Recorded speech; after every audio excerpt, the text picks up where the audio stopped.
At any rate,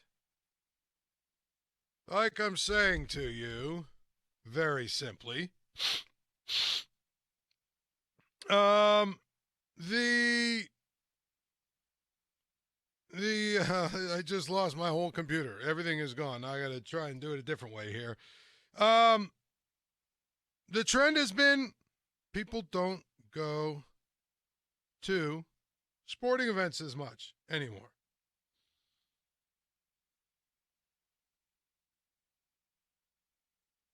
Here it is. Attendance hits a 40-year low. Well, you throw 2020 out because obviously it was a pandemic year. But last year, it's not just COVID and the convenience of 70-inch TVs. This was Dennis Dodd who wrote this story, and I found it really interesting because we've talked a lot. We've talked a lot about these things before. And the thing about it is, when you look at the numbers, it's really scary if you are, these college administrators who have been relying on all of the um, revenue that comes in from ticket sales and things of the such. But if you think about it, there are a lot of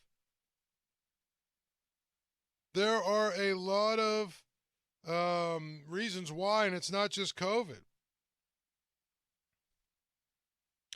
So, SEC Commissioner Greg Sankey, there's plenty of negativity around the collegiate sports world.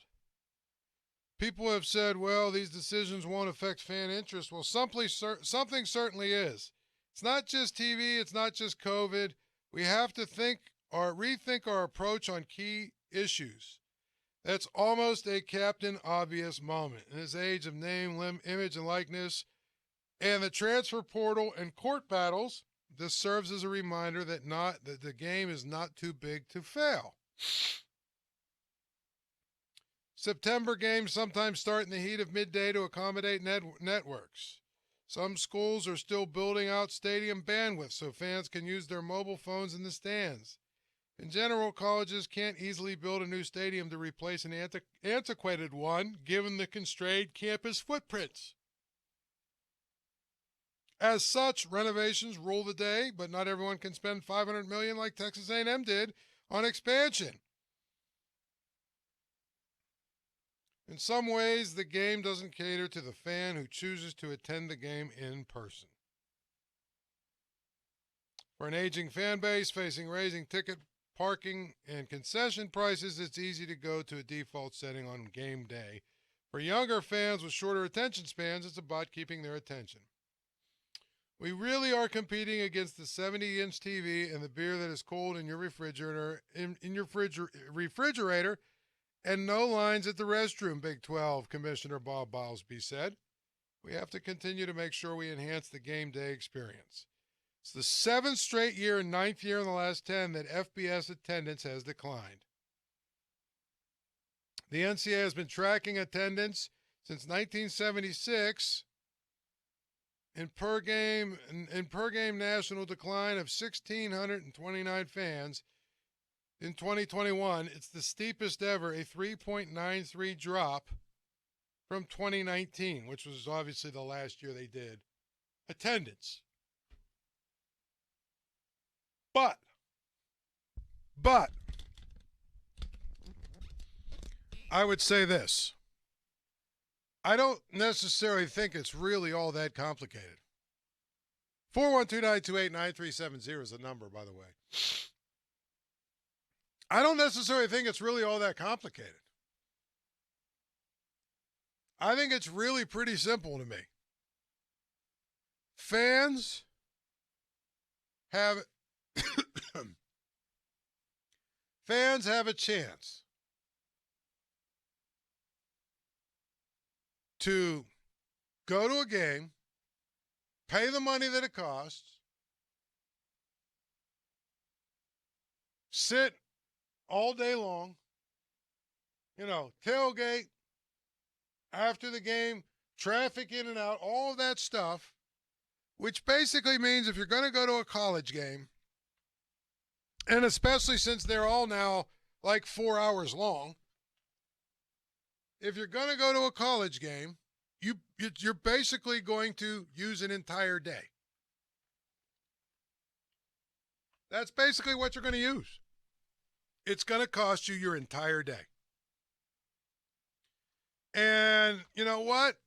At the end of the day, a lot of people, they don't have money, or they're trying to save money, and that's part of it. But I would tell you this, people don't have time either. People don't feel like they have time.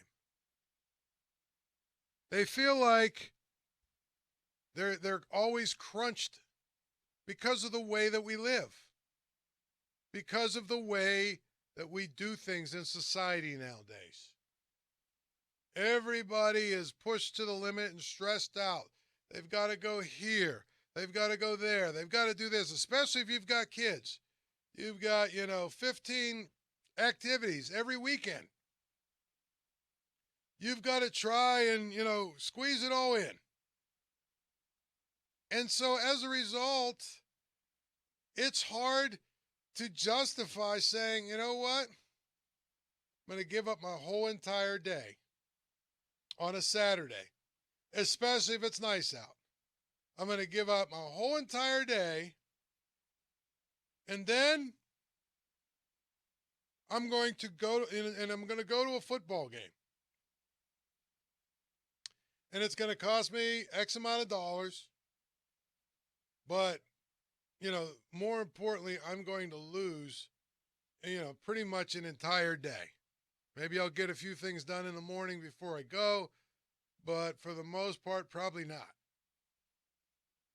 Probably not, right? I think that's the biggest issue. I think people don't necessarily have time anymore like that. I don't think they want to give up an entire day anymore. I think the other part of it is it costs a lot of money to go to games anymore. And I think a lot of people would rather just say, I can watch it on my 70-inch, or I can go down to a place like Archie's and watch it and, spend $25, $30, $35 in a few beers and something to eat. And you know what? I'm much better off. I can leave when I really want to leave as opposed to feeling like I need to stay till the end. There's a lot of that goes on nowadays. And I don't know if it's ever going to get better or go back the other way, because I don't necessarily think that you can really get it back the other way. The 4-hour games are really what hurt college football, to be honest. The 4-hour games are really, really what hurt college football. And I think that's a thing where you say, okay, why is it hurting college football? Well, I mean, again, I don't know that people have all day, every day to, and I don't want to use the word waste, but I don't know that they have all day, every day where they can just basically say, yeah, we're going to not get anything else done. We're just going to go there and spend 4 hours, 2 hours before, 1 hour after, 4 hours inside, 15 minutes, 20 minutes getting in and out. You're talking about 7 hours now, 8 hours. People don't have time like that anymore. They just don't. That's the biggest issue to me. If you ask me, it's the expense is one thing. If you're a season ticket holder. I mean, now, like for instance, this year at Pitt, right? Okay, they had some success.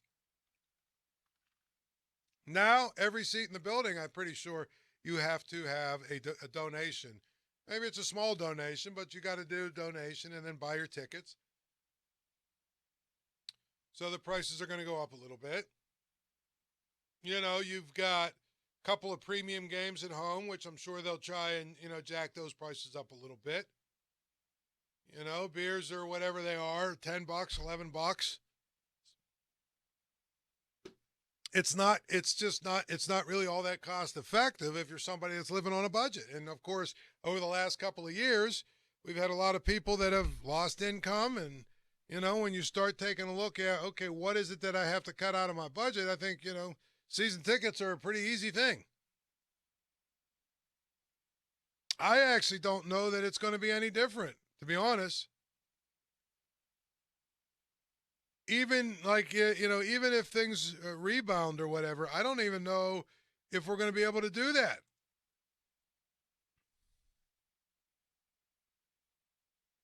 So, I mean, at the end of the day here, it's going to, it's going to continue to trend this way, attendance.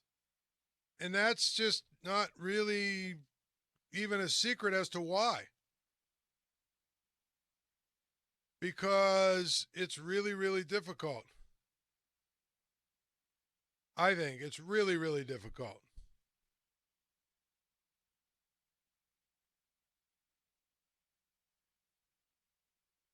And that's how important it is to remember um, when you read these kinds of stories. It's not necessarily it's not necessarily just because of COVID. I mean, obviously the COVID stuff hurt. There's no question about it. The COVID stuff hurt because, there was even this year, there were some that still had limited capacity and all the other stuff. Yeah, that hurt. There's no question about it. But that's not really, that's 7 years out of, what was it, 9 out of the last 10 and 7 years in a row now. That there is a real legitimate problem in terms of the attendance at college football games going down. And that's not good at all. It really isn't. And it could get it to a situation of where they've got to figure out how to make it more cost effective, but I think they also have to figure out how to make the game shorter, how to make them more fun to watch, how to make it so there's not so much downtime. That's what I would say. There's just too many. There's just too many. There's just there's just too many breaks in these games, and they take too long, and it takes forever in so many ways. It's just not a good situation some days where people are sitting in a stadium watching and waiting and watching and waiting, and there's just not that much action. It's hard for that to happen.